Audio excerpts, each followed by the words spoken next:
Most intermediate abstract artists struggle to finish their paintings, and it's not because they lack talent.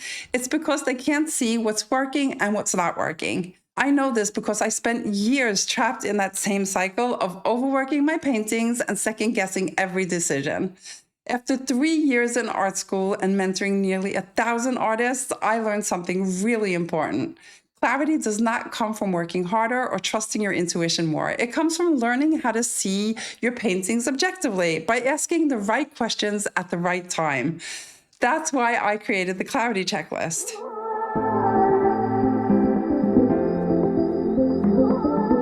So I created the Clarity Checklist because when I discovered the language of art, I discovered that there were some questions that really helped me move forward with my art. So, this is just the beginning of the language of art. It's a small set of clarity questions designed to help you pause and see what's actually happening in your painting so that you can make your next decision with more confidence instead of doubt. It's also the exact guide that I myself use to find clarity and the exact guide that I'm going to be using in this video. So, if you want to use it in your own practice, you can download it using the link below.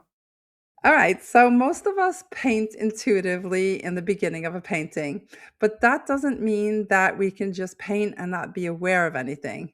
So, one of the questions in the clarity checklist is number 6.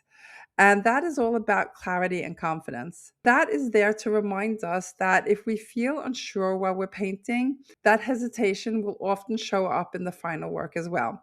So at the beginning of a painting, I don't want to aim for something perfect because if I do that, it's going to be very hard for me to stay authentic through the rest of the painting. So what matters here is staying free and loose from the start.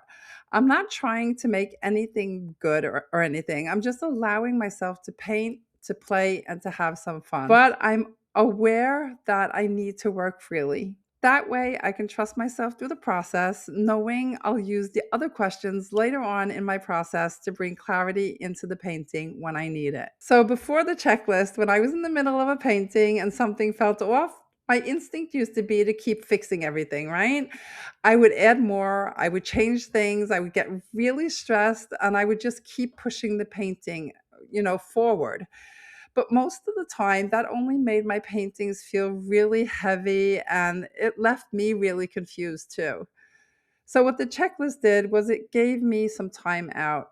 And instead of me constantly asking myself, what do I need to do next? Like in a panic, I learned to stop and look at my painting and try to see what it was actually telling me to do. So I use the checklist at very specific moments. I'll use it when a painting feels flat, like boring, or when it feels like I'm starting to overwork it, or when I feel stuck. And I'll use it towards the end of my painting when I'm not really sure if it's finished or not. One question helps me see whether the painting has enough contrast and variation to keep my attention.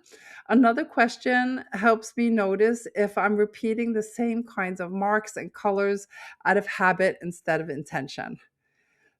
This isn't about fixing your whole painting all at once. It's about seeing clearly before doing anything that might just create chaos.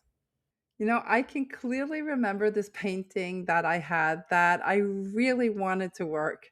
I loved it so much, but there was something that was off. And every time that I came back to it, I just made it heavier and it just got more chaotic. So I stopped. And that was kind of the first time I really started to focus on using a checklist.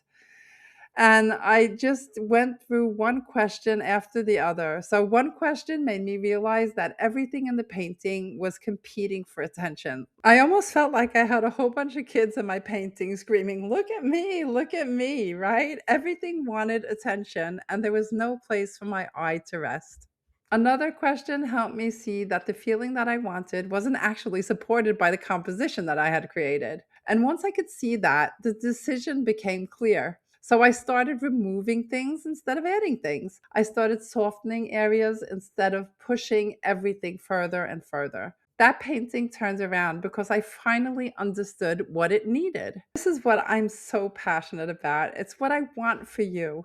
I want you to be able to sit down with your paintings without that tight feeling in your chest. I want you to know how it feels to pause instead of getting frustrated, to trust that you have a way to assess your work without relying on guesswork or running to other people for their opinions. I want you to grow. I want you to feel confident and have lots of clarity so that you know what you love and you know what you like. Because after all, you are the artist. So you see, the combination of structure and intuition is what is going to help you create strong art. So if you haven't downloaded the clarity checklist, remember that the link is below. And if you feel like going deeper and want to see this process in action, you're very welcome to join my clarity workshop. It's open year round, but on January the 18th, I'll be ending the workshop with a live painting session where I talk more about this process while painting. So all the links are below, and let me know if you can relate to what I just shared. And remember to be kind to yourself and take your time. So when you're creating paintings that you're not in love with, there's nothing wrong with you. You just need clearer questions. All right, guys, I'll see you next week. Bye.